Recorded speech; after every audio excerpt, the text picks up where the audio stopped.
اعوذ باللہ من الشیطان الرجیم بسم اللہ الرحمن الرحیم الحمد للہ رب العالمین والصلاة والسلام علی سید المرسلین محمد وآلہ الطیبین الطاہرین المعصومین سیم الامام الہمام والبدر التمام علی بن موسیٰ الرضا علیہ الصلاة والسلام.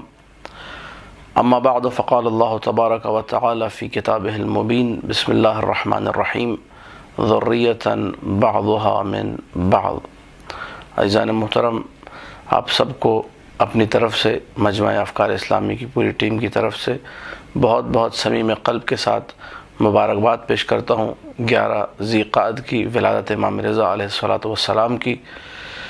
تاریخ نے 148 ہجری کے باب میں اس واقعے کو ذکر کیا کہ امام جعفر صادق علیہ الصلوۃ والسلام کے وفات کے چند دن بعد، آپ سب بہتر جانتے ہیں کہ چھٹے امام کی جو وفات ہے، جو شہادت ہے، وہ 148 ہجری میں 25 شوال یا بعض روایات کے مطابق شوال کے آخری عشرے میں کسی بھی دن میں، اب وہ دن معین نہیں کیا گیا، کہا کہ آخری شوال میں واقع ہوئی. اور چند دن بعد فوراً امام کی شہادت کے ولادت ہوتی ہے امام رضا علیہ الصلوۃ والسلام کی. عجیب یہ ہے اس امام کی عظمت کے حوالے سے جو روایات ہمارے محدثین نے اپنی اپنی کتابوں میں نقل کی. شیخ عباس قمی نے اس روایت کو اپنی کتاب الانوار البہیہ، جو 14 معصومین کے حوالے سے انہوں نے کتاب لکھی عربی زبان میں، وہاں پر اس روایت کو ذکر کیا ہے کہ امام موسیٰ کاظم علیہ الصلوۃ والسلام فرماتے ہیں کہ میرے بابا امام جعفر صادق علیہ الصلوۃ والسلام کان یقول لی غیر مرۃ، مجھ سے انہوں نے کوئی ایک دفعہ نہیں کہا، کئی بار مجھ سے کہتے تھے، ان عالم آل محمد لفی صلبک، آل محمد علیہ الصلوۃ والسلام کا عالم تمہارے صلب میں ہے، تمہاری نسل میں ہے. اور اس کے بعد ایک جملہ کہتے تھے، لیتنی ادرکتہ، کاش کہ میں جعفر صادق اسے دیکھ سکتا، کاش کہ میں اس کی زیارت کر سکتا. انہ سمیع امیر المؤمنین علیہ الصلوۃ والسلام، تمہارا جو بیٹا ہوگا، جو تمہاری نسل میں ہوگا، جس کی زیارت کی تمنا میں کر رہا ہوں، یہ میرے بابا علی، میرے جد امیر المؤمنین سلام اللہ علیہ کا ہم نام ہے. ان کا نام بھی علی تھا، ان کا نام بھی علی ہے. اس ایک روایت میں ہمیں کئی نکات جو ہے سمجھ میں آتے ہیں. ایک تو یہ کہ امام رضا علیہ الصلوۃ والسلام کی ایسی فضیلت کہ ایک امام معصوم تمنا کرے زیارت کی. یہ ذہن میں رہے کہ بہت سارے مقامات پر، جس میں سے ایک امام رضا علیہ الصلوۃ والسلام کا ذکر ہے، دوسرا سرکار صاحب العصر امام زمانہ صلوات اللہ وسلام علیہ کی ذات مبارک ہے، جن کے بارے میں امام صادق ہی کا یہ جملہ ہے صلوات اللہ وسلام علیہ. مولا فرماتے ہیں کہ کاش کہ میں ان کی زیارت کر سکتا، لخدمتہ، تو میں ان کی خدمت کرتا. غیبت نعمانی میں حدیث موجود ہے کہ اگر میں درک کرتا امام زمان کو، مہدی آخر الزمان کو، تو خدمت کرتا. تعبیر وہی ہے، لفظ خدمتہ فقط یہاں موجود نہیں ہے، لیکن ادرکتہ کی تعبیر جو امام زمانہ کے لیے، وہی تعبیر امام رضا علیہ الصلوۃ والسلام کی بھی. چند دن پہلے شہادت ہوتی ہے، اور ایک دفعہ نہیں، یہاں پر روایت کا جملہ یہ ہے کہ کئی بار تمنا کی ہے. تو نقطہ جو ہمارے سامنے آتا ہے وہ یہ کہ معصوم کی زیارت کی تمنا کرنا سیرت ائمہ میں ہے. ہر امام دوسرے امام کی زیارت کا متمنی ہے کہ کاش کہ میں اس کی زیارت کر سکتا. رسول اللہ نے بھی صلوات اللہ وسلامہ علیہ خاتم الانبیاء ہیں، لیکن جابر سے کہا کہ جا کر میرا سلام دینا باقر کو، میرے بیٹے باقر کو. یہ بھی ایک تمنا ہے رسول کی، کاش کہ میں اپنے بیٹے کو دیکھ سکتا. تو یقیناً خود سلام کرتے، سلام بھجوایا، اس کا مطلب مشتاق ہیں باقر علیہ الصلوۃ والسلام کے. فلذا جو چاہنے والے ہیں محمد و آل محمد کے، ہم لوگ ظاہری طور پر، یہ ہماری یتیمی کا زمانہ ہے، سرکار صاحب العصر ہمارے سامنے سے اس وقت موجود نہیں ہے، ظاہری طور پر پردہ غیبت میں ہے. تو ہم لوگوں کی تمنا، ہم لوگوں کی خواہش یہ ہونی چاہیے کہ اس سیرت معصوم کو اپنی زندگی میں لے کر آئیں، تڑپے ان کی زیارات کے لیے. اگر ان کو ظاہراً ہم لوگ نہیں دے سکتے، ان کے روزے موجود ہیں، عراق ہے، ایران ہے، شام، جہاں جہاں محمد و آل محمد بستے ہیں، ہمارا دل وہیں پر ہونا چاہیے. یا لیتنی ادرکتہ، کاش کہ میں زیارت کر سکتا، کاش کہ میں ان کو درک کر سکتا، میں پا لیتا. یہ جملے امام نے کہے. اور دوسرا اہم ترین نقطہ اس روایت میں جو ہے، جو مقام فضیلت میں ارشاد فرمایا، ایسے نہیں کہ بس ایک وصف ذکر کر دینا، مقام فضیلت ہے. انہ سمیع امیر المؤمنین سلام اللہ علیہ، میرا بیٹا امیر المؤمنین کا ہم نام ہوگا. یہ فضیلت ہے. یہ علی کا ہم نام ہونا امام جعفر صادق صلوات اللہ وسلام علیہ کی نگاہ میں فضیلت ہے۔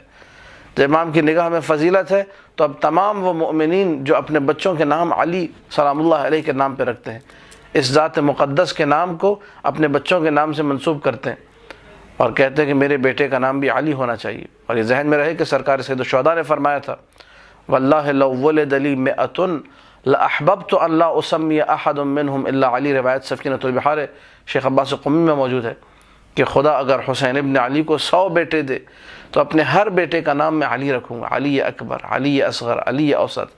تو علی نام باعث شرافت ہے۔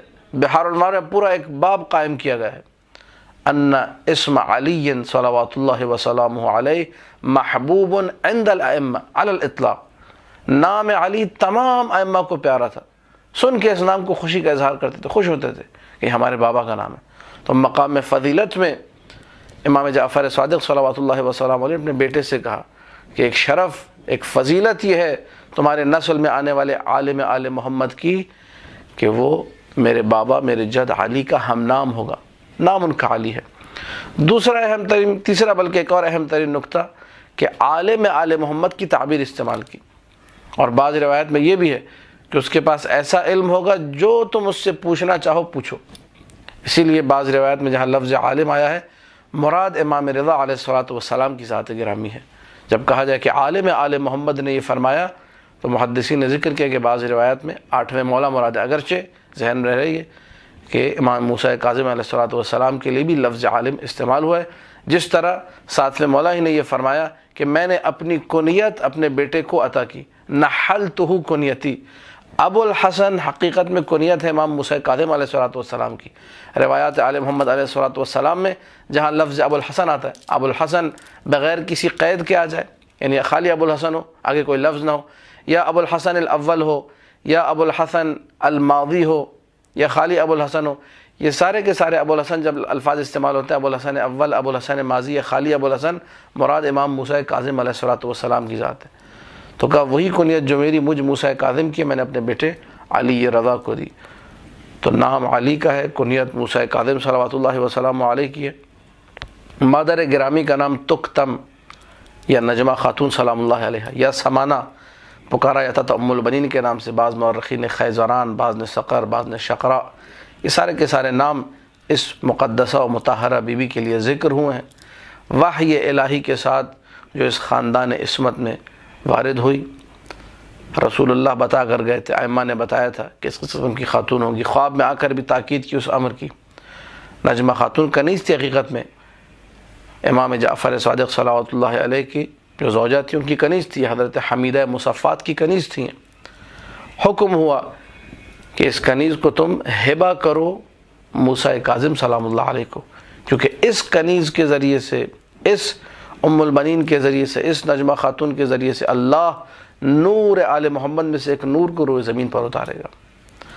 اب دیکھیے آل محمد سلام اللہ علیہ ٹھیک ہے فطرت بشری، نوع بشری، ولادت کا ایک سلسلہ، لیکن یقیناً یہ سلسلے وہ سلسلے تماماً نہیں ہیں جیسے ہمارے سلسلے ہیں۔ کوئی بھی اگر یہ سوچتا ہے تو انتہائی غلط بات ہے۔ ہمارے اصول کافی میں ہمارے بڑے بڑے علماء نے لکھا ہے کہ امام جب پیدا ہوتا ہے مطہر پیدا ہوتا ہے، نجاست کوئی موجود نہیں ہے۔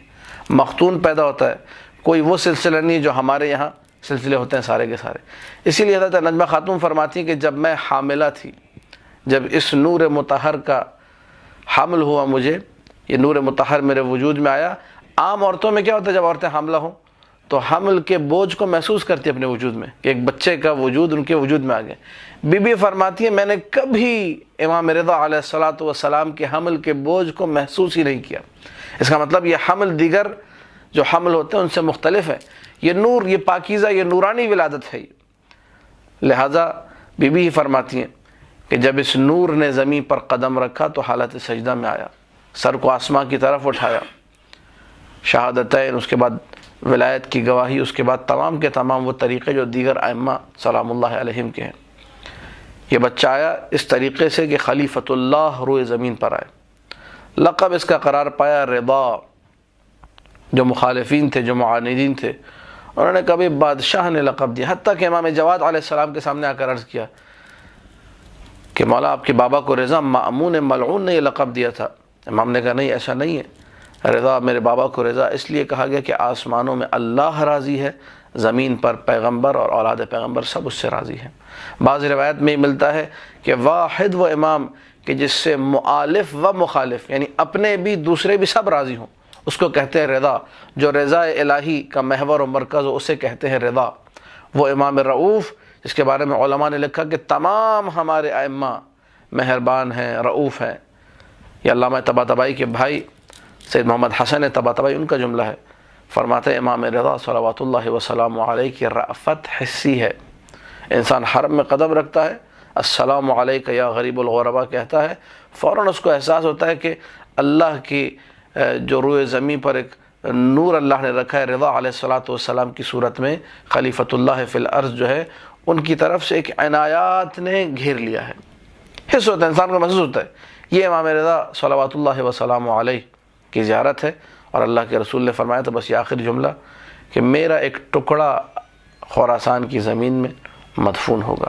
زیارت کے حوالے سے میں ساری روایت ظاہر ذکر نہیں کروں گا، لیکن یہ کہنا کہ میرا ایک ٹکڑا، آج لوگ ترکی میں جاتے ہیں زیارت کے لیے، جی رسول اللہ کا ایک بال فلانا جو ہے میوزیم میں موجود ہے، فلانا جس کھال پہ بکری کے بیٹھے تو اس کا ایک ٹکڑا وہاں موجود، زیارت کے لیے جاتے ہیں۔ رسول فرما رہے ہیں میرا ایک ٹکڑا ارض خراسان میں ہے۔ ائمہ نے خاص تاکید کی ہے کہ لازمی طور پہ انسان امام رضا صلوات اللہ وسلم علیہ کی زیارت کو جائے۔ امید ہے کہ انشاءاللہ خدا ہم سب کو زیارت نصیب کرے، اور آپ بھی جب انشاءاللہ زیارت پر جائیں تو بندہ حقیر کو اور مجمع افکار اسلامی کی پوری ٹیم کو اپنی خاص دعاؤں میں یاد رکھیے گا۔